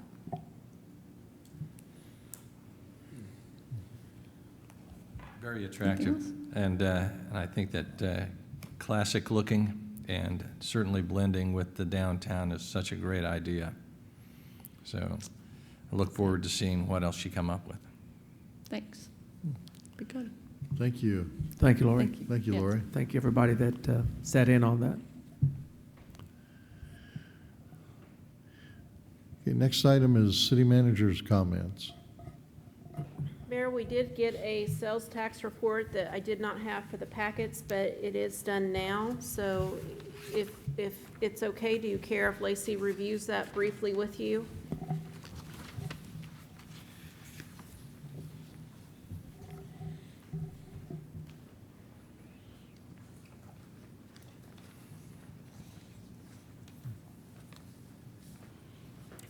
I'll keep it short and sweet. I know you guys were, really looking forward to seeing the numbers for this. So when I got it finished today, I thought that I would bring it to the meeting. You can see that May sales tax receipts totaled, for 1%, totaled $166,798. That is a decrease of about $21,000 from May of last year, or down 11.2%. But really, when you look at the 10-year history, May of 2019 was an exceptionally high month for May. And so really looking at the 5 or 10-year average, we're pretty well in line, and it's the 11.2% is not as significant as it may seem. We are still, for collections year-to-date, so through May, we're still up 1.5% over fiscal year 19 collections through May. And we're up, if you were to compare year-to-date for 2018, we're up 5.2%. And we are still projected to be 6.5% higher than budgeted.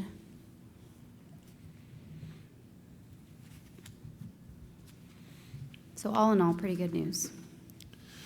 It is what it is. We can't stretch it, but it gives us the information we have right now so far. Yep. We always like to see more. But thank you, Lacey. thank Commissioners, you. got any questions for Lacey? Looks good. So far, so good. Thank you, Lacey. Thank you. Thank you.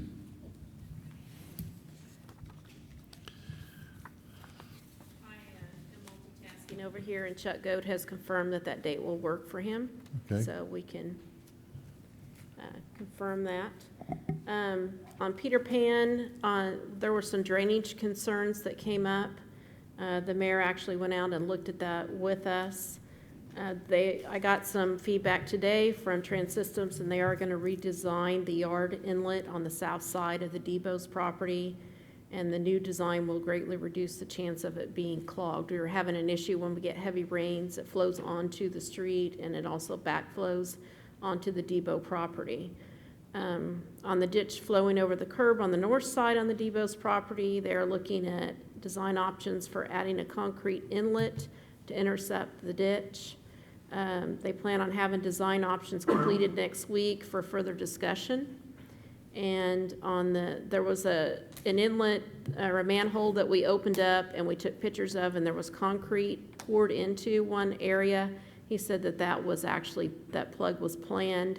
It was part of a temporary short reach of pipe that was necessary for the interim period during construction. So that is the response on the issue we had on the drainage out there on that project and what is being done to rectify that. The CDBG grant, there was a final form we had to submit that was sent in yesterday, so that is all done and submit. And Lacey did a very good job on that. And then Jerry would like to give you an update on the police department operational assessment audit. I followed up with them after the last commission meeting, and we have a Zoom meeting or Teams meeting scheduled for tomorrow with those, the assessors on that project. I believe they said they couldn't travel right now for a number of reasons, which seemed reasonable to me. So I should have more information to share after tomorrow's meeting with them.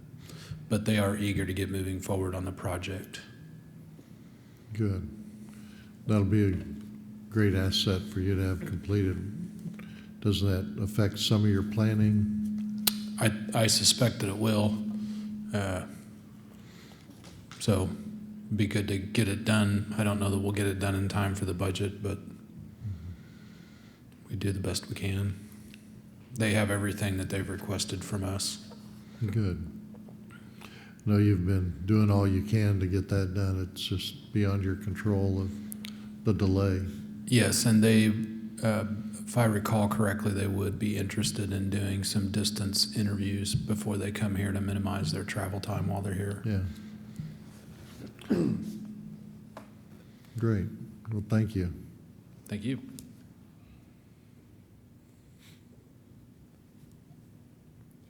Okay, the next item, we have been holding off on condemnations other than fire damaged structures. We do have money that was encumbered for this purpose, and we would like to know if we can start bringing new condemnations other than fire damaged. It does take a while for them to be in the process before we get the time where we actually take the houses down. So we would like to know if we could proceed on bringing those to you again.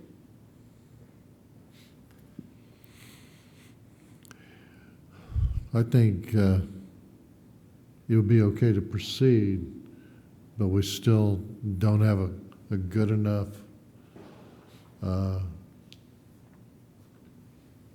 knowledge of where our sales tax revenue or how everything, but going through the process, once it's done, we could table the bidding and either pick out the most severe and go ahead with bidding those, or just table bidding until we see that we are comfortable with revenue. But just by reviewing them, public hearing, and condemning, there's minimal cost to the city in that. That sounds rational, and the, if these are the structures that we were looking at earlier this year, or the sequence of structures that we were looking at earlier this year that were already unsound for occupation, I would say let's proceed. Okay, we will do that. We received that list of properties from the county, which has been very helpful and has helped us target those specific structures. And there are some structures that the windows and the doors are missing, and they are creating safety hazards, so we can bring those to the top for condemnation. So if the windows and doors are missing, you want those to be a priority? And yeah, the most severe cased houses. When those bids are turned in, are the bids good for like the timeline? Are they good for 60 days or? I believe it's either 30 or 60 days. 30 or 60 days. We could modify that some. David, do you remember, is it 60 days? 30 days. 30 days. But we could modify that to 60 days. I don't think they would probably have an issue with that. And that would still give us, if we decided to move even as far down the road as 60 days, the bids would still be good if we just decided to proceed with that. Yeah, I would suggest not going out for a bid if you are not pretty confident you're going to move forward, because what will happen is you'll get the reputation of them wasting their time filling out a bid, Okay. and then you don't award it, and then you're going to pay a price for that later because they don't, it just, they're liable to inflate their bids if that happens very often, or stop bidding our projects. Right. but we can take it to the point that they're condemned, and then we could hold issuing them for bidding, and then have everything ready to go to bid once Right. we have our dollar figure.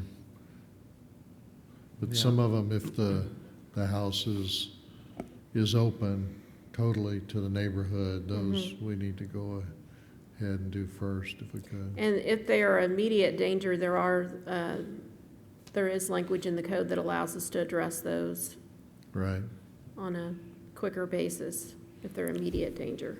okay?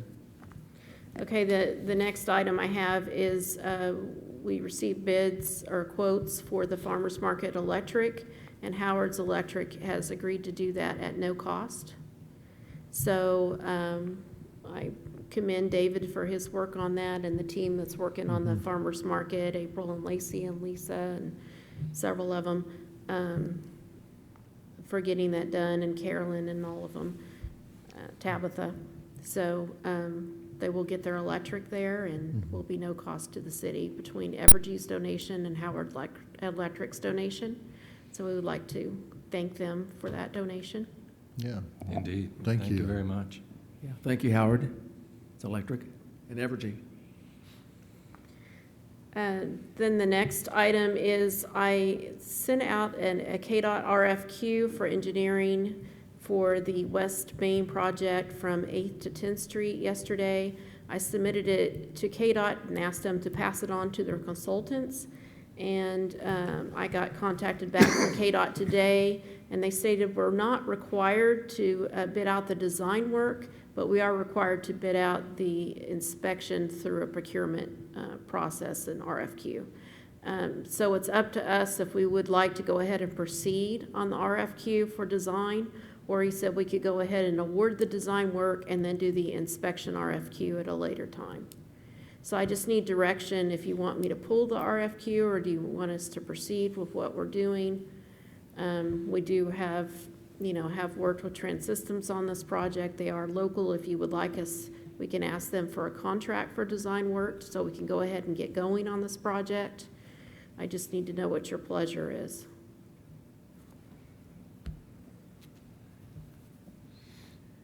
Commissioners?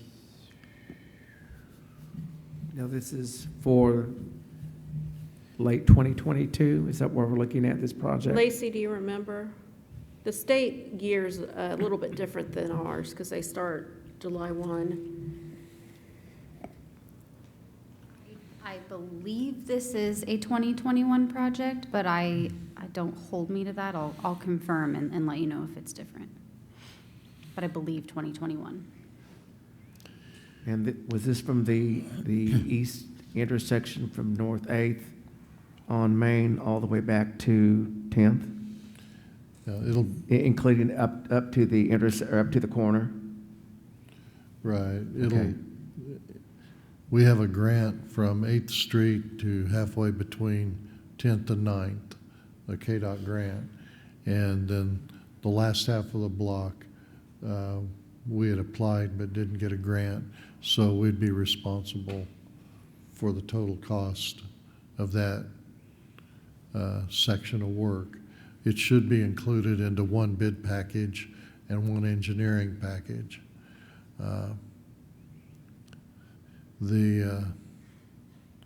What I see is the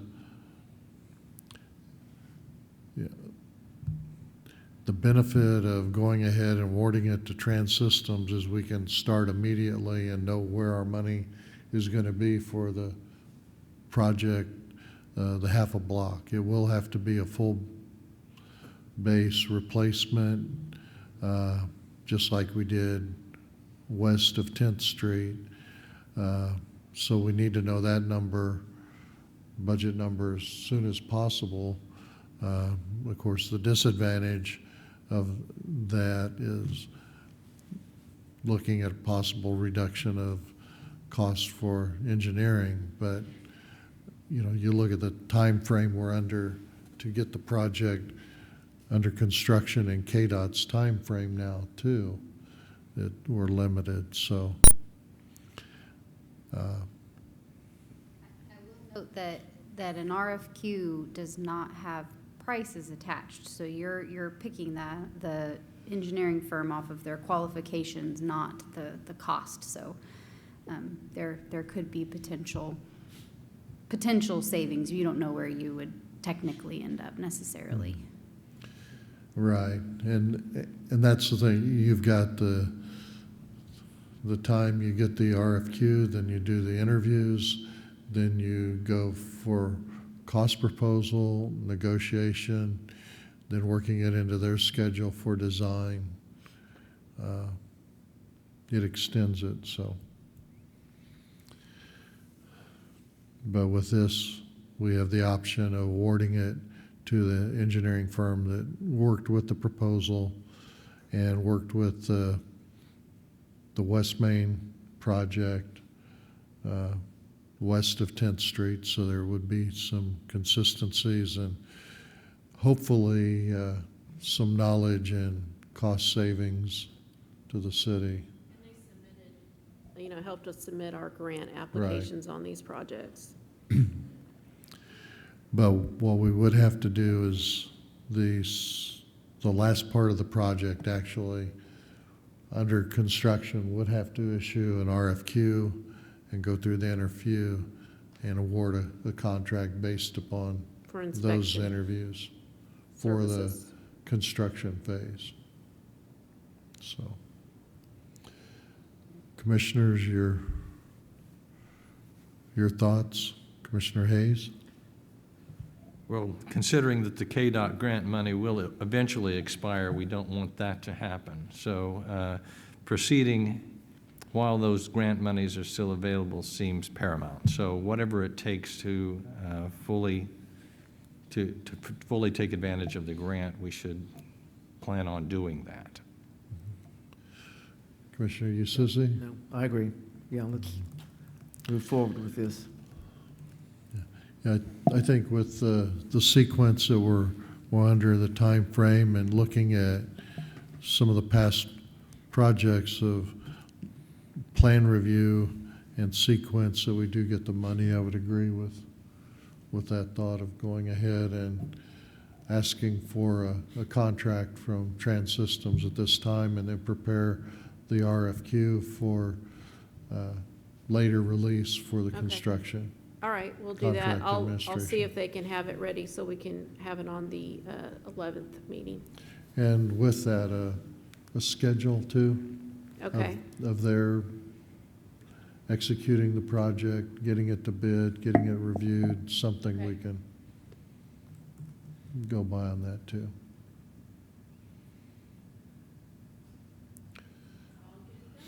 Okay. I don't have anything else unless you have some questions for me on anything. Any Or questions staff. for Kelly? Not at this time. I'm good, Kelly. Okay. Thank you, Kelly. Thank you. Next item is commissioners' comments. Commissioners, Commissioner Yususi, I'm good. Commissioner Hayes. Well, we are once again kind of in turmoil with regard to our interpretation of how to proceed with COVID-19, at least as far as direction from the state of Kansas goes. But my comments really revolve mostly around just encouraging everyone to continue to take good care of themselves and to continue to wear a mask or to socially distant yourself. If you are an at-risk person, please be safe. The virus is still there. It's still out there. There are still people who are dying from it every day, and we don't want that to happen here in Independence. Thank you. Very good. David, at our last conference call, we discussed the change, the opening up over Memorial Day. Have you heard any figures of any increase of cases anywhere in the state, or is it still pretty early? There was 119 cases in the report that came out Wednesday. The next report will come out Friday. So still in the southwest corner of Kansas and the northeast corner. But, I mean, we're still having cases and we're still having deaths in the state of Kansas. Southeast Kansas has had no cases.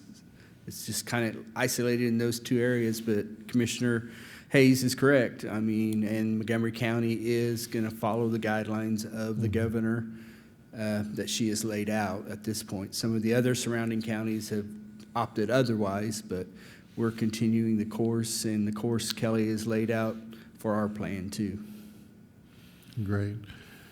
And not every place is the same, that you've got to watch travel, Yep. both people coming from or you going Yeah. to, that the higher the population concentration, the better the chance. And, you know, it can be anywhere from 4 to 14 days, I mean, before you become ill, and that's we all saw the parties this last weekend. It could be 2 weeks before you see something result of that. So, I mean, it's just that lag in there that makes it very difficult for everybody. Yeah. Thank you, Commissioner. Good reminder. I have no comments. We have public concerns. We didn't get any submitted, so we'll move on to executive session. I move that we recess for an executive session for review and discussion of city manager applications pursuant to the non-elected personnel exception, KSA 75-4319B1. The meeting will resume at 7:45 in the Civic Center. Do I have a second? Second. All in favor signify by saying aye. Aye. Aye. Motion carried.